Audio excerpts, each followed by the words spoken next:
If you're watching security cameras late at night and see a child wandering around alone, call for help immediately. But if the child appears on every camera except the one you're looking at, you should probably leave. Welcome to Tales Beyond the Flame. In 2016, a 42-year-old security guard named Darren worked overnight shifts at a large shopping center on the outskirts of Adelaide. The job was usually boring. Once the stores closed and the cleaning crews left, Darren spent most of his shift monitoring surveillance cameras, performing patrols, and responding to occasional alarm activations. After nearly 7 years on the job, very little surprised him anymore. False alarms, teenagers sneaking into loading docks, employees accidentally triggering sensors. It was always something ordinary. Until a series of incidents began occurring during the winter of that year. The first one happened shortly after midnight. Darren was sitting in the security office when he noticed a small figure walking through one of the mall corridors on camera. At first, he assumed a customer had somehow remained inside after closing. It wouldn't have been the first time. The figure appeared to be a young girl, maybe 8 or 9 years old. She was wearing a light-colored dress and walking slowly through the center. What immediately struck Darren as strange wasn't the child's presence. It was the fact she appeared completely alone. No parents, no adults, nobody nearby. Concerned, Darren left the security office and headed toward the location shown on the monitor. The corridor was empty when he arrived. Not unusual. People moved. Cameras had blind spots. He checked nearby stores, bathrooms, emergency exits. Nothing. After 20 minutes of searching, he returned to the control room. The girl was on a different camera, walking through another section of the shopping center. Again, alone. Again, moving slowly. Darren frowned and rewound the footage. The girl hadn't walked into that corridor. She simply appeared there, one frame empty, next frame occupied. The transition was subtle enough that he initially assumed he had missed something, but after reviewing it repeatedly, he couldn't explain what he was seeing. He documented the incident and continued his shift. The following night, it happened again. Same time, same child, different location.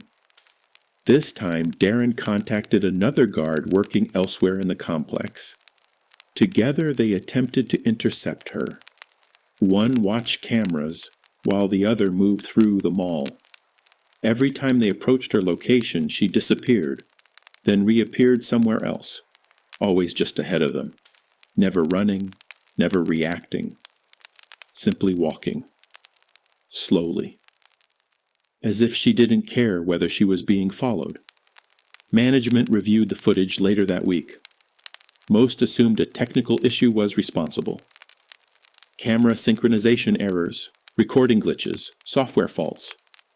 But the incidents continued, night after night, week after week. Eventually, all overnight staff became familiar with the strange footage. The child appeared only after midnight, never during operating hours, never while customers were present. And despite hundreds of sightings on camera, nobody ever physically encountered her. Then, one night, something changed. For the first time, the girl stopped walking. She turned toward a camera and waved. The footage immediately became the most discussed topic among overnight staff. Because up until that moment, the child had behaved as if she was completely unaware of the cameras. Now she appeared to be acknowledging them. Darren reviewed the clip repeatedly. The wave lasted only a few seconds. Then the girl resumed walking and disappeared from view. The following night, she appeared again. This time she stopped beneath another camera. Instead of waving, she pointed, directly behind the camera itself. as though trying to draw attention toward something nearby. Darren decided to investigate personally. He located the exact corridor shown in the footage and inspected the area thoroughly. At first he found nothing. Then he noticed something unusual above a maintenance access panel. Scratched into the paint were several words. Faded, almost invisible. They appeared old. Old enough that nobody could determine when they had been written. The message simply said, "Don't follow her." Darren reported the discovery. Management painted over it the next day. The child continued appearing. A week later, another overnight guard quit unexpectedly. Before leaving, he told Darren something he had never included in official reports. One night, while reviewing live feeds alone, he had seen the child standing completely still outside the security office. Not on camera, through the actual office window. By the time he looked up from the monitors, she was gone. Darren didn't believe him, at least not initially, until the night it happened to him. It was approximately 2:30 a.m. The shopping center was empty. Cleaning crews had already left. Darren was reviewing incident reports when movement on a nearby monitor caught his attention. The child stood in the center of a large open corridor, not walking, waiting. Then she raised one arm and pointed toward a service hallway rarely used by staff. For reasons he later struggled to explain, Darren decided to investigate. The hallway connected to older sections of the building that predated later renovations. Most employees rarely entered those areas. The farther he walked, the quieter everything became. Eventually, he reached a locked maintenance door near the rear of the complex. Something about the location felt familiar. Then he remembered why. Years earlier, before Darren started working there, a serious accident had occurred during construction. A temporary wall had collapsed. A worker had been killed. The incident had remained local news for weeks. As Darren stood there remembering the story, his radio suddenly crackled. A voice spoke through heavy static. Not dispatch. Not another guard. A child. Quietly asking, "Did they find me yet?" The transmission lasted less than 2 seconds. Then silence. Darren immediately returned to the security office, shaken but still convinced there had to be a rational explanation.